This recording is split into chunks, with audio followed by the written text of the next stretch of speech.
క్రీస్తునాథుని యందు ప్రియమైన సహోదరి సహోదరులారా, ఈరోజు మనము పాస్కా 5వ ఆదివారంలోనికి ప్రవేశిస్తూ ఉన్నాం. ఈనాటి మొదటి పట్టణము అపోస్తుల చర్యల నుండి తీసుకొనబడినది. రెండవ పట్టణము యోహాను వ్రాసిన మొదటి లేఖ నుండి మరియు సువిశేషము పునీత యోహాను సువార్త నుండి గ్రహించబడినది. అపోస్తుల కార్యములలో పునీత పౌలుడు పరివర్తన చెందిన తరువాత శిష్యులను కలిసి కొనుటకు యెరూషలేమునకు వెళ్ళారు. అయితే సౌలు క్రైస్తవులను హింసించుచున్నందున వారు భయపడ్డారు. పౌలు పరివర్తన చెందినటువంటి విషయమును వారికి ఇంకా తెలియదు. బర్నబాసు పౌలునకు పరిచర్యలో తోడ్పడుచు పౌలు పరివర్తన గురించి శిష్యులకు తెలియజేశారు. పౌలు ఏ విధముగా ప్రభు దర్శనమును పొంది దమస్కు పట్టణంలో ప్రసంగించినది వారికి చెప్పారు. ఈ విధముగా అపోస్తులు పౌలును నమ్ముటకు బర్నబాసు సహాయపడ్డారు. పౌలుడు యెరూషలేములో ధైర్యముగా తిరుగుచు యేసుక్రీస్తుని గురించి బోధిస్తూ ఉండేవారు. అయితే గ్రీకు భాష మాట్లాడే యూదులు ఆయనను చంపటానికి ప్రయత్నిస్తుండేవారు. పునీత పౌలు పవిత్రాత్మ పూరితుడైనందున యేసు నామమును గురించి బోధించటానికి వెనుకాడలేదు. దేవుని యొక్క శక్తి ఆయనతో ఉండెను. దేవుడు తన పనికి పౌలును ఎన్నుకున్నట్లుగా మనలను కూడా ఎన్నుకొని పవిత్రాత్మ యొక్క శక్తిని దయచేసి దేవుని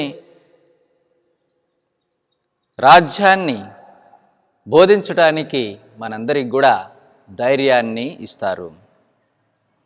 అపోస్తుల చర్యలలో పవిత్రాత్మ అనే పదము 57 సార్లు వ్రాయబడినది. ఆది క్రైస్తవ సంఘము పవిత్రాత్మ శక్తితో బలపరచబడినది. నేడు కూడా క్రీస్తుని గురించి బోధించడానికి మనకు ఆత్మీయ బలము అవసరము. పవిత్రాత్మ శక్తిని పొందడానికి ప్రార్థన అవసరము. ప్రార్థన ద్వారా దేవుని శక్తిని పొందడానికి మనమందరం కూడా ప్రయత్నం చేద్దాం.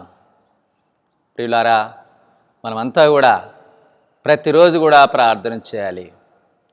ప్రార్థన ద్వారానే మనం ఆత్మీయంగా బలపడతామని ప్రతి ఒక్కరం కూడా గ్రహించుకోవాలి. పునీత యోహాను తన మొదటి లేఖలో ప్రేమను కేవలము మాటలు సంభాషణలోనే కాక క్రియలలో కూడా నిరూపించాలని బోధిస్తూ ఉన్నారు. అనుదిన జీవితంలో ప్రేమతో జీవించటము అంత సులభమైనది కాదు. నా జీవితంలో దేవుని ఆజ్ఞలను పాటిస్తూ ఆయనకు సంతోషము కలిగించే పనులు చేస్తూ ఉండాలి అని యోహాను మనందరికి కూడా బోధిస్తూ ఉన్నారు. క్రీస్తు ప్రభుపై విశ్వాసము కలిగి అన్యోన్య ప్రేమతో జీవించటం మనమందరం కూడా అలవర్చుకుందాం. ఇటువంటి జీవితం జీవించటానికి పవిత్రాత్మ యొక్క శక్తి అవసరము. ఆత్మీయ బలము లేనట్లయితే యథార్థ క్రైస్తవ జీవితము జీవించుట కష్టమే. క్రైస్తవ జీవితము యథార్థముగా జీవించటానికి ఆత్మీయ బలము కలిగి ఉన్నానా అని ప్రతి ఒక్కరము ఆలోచించుకోవాలి. ఈనాటి సువిశేషములో ద్రాక్షావల్లి కొమ్మల ఉపమానమును ప్రభువు తెలియపరుస్తూ ఉన్నారు. ద్రాక్షావల్లి యేసు ప్రభు. తండ్రి ద్రాక్ష తోట యజమాని, వ్యవసాయకుడు. శిష్యులు దాని రెమ్మలు. ఫలింపని ప్రతి కొమ్మను ఆయన తీసివేయును. క్రైస్తవ జీవితములో ఫలించుట ఎంతో ముఖ్యమైనటువంటిది. మన జీవితంలో మనం మంచి ఫలములను ఇవ్వని ఎడల జీవితాన్ని మార్చుకోవలసిన అవసరము ఉన్నది. యోహాను సువార్త 15వ అధ్యాయము 4వ వచనంలో చెప్పబడినట్లు నేను మీ అందును మీరు నా యందును ఉండుడు. ద్రాక్షావళి యందు ఉండని కొమ్మ దానంతటా అది ఫలింపజాలదు. అట్లే మీరును నా యందు ఉండనిచ్చో ఫలింపజాలరు. కావున మనము క్రీస్తు ప్రభుతో ఉండని ఎడల క్రైస్తవ జీవితములో ఫలించలేము. మన జీవితం యొక్క సార్థకను తెలుసుకోవడానికి మనము ఫలించిన దాన్ని బట్టి గ్రహించగలము. నా జీవితము ఎటువంటి ఫలములతో నిండి ఉన్నది అని ప్రతి ఒక్కరు కూడా తెలుసుకొని ప్రతిఫలములతో కూడిన జీవితాన్ని జీవించటానికి ప్రతి ఒక్కరము ప్రయత్నం చేద్దాం.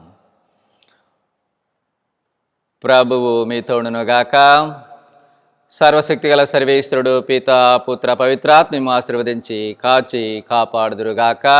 ఆమేన్.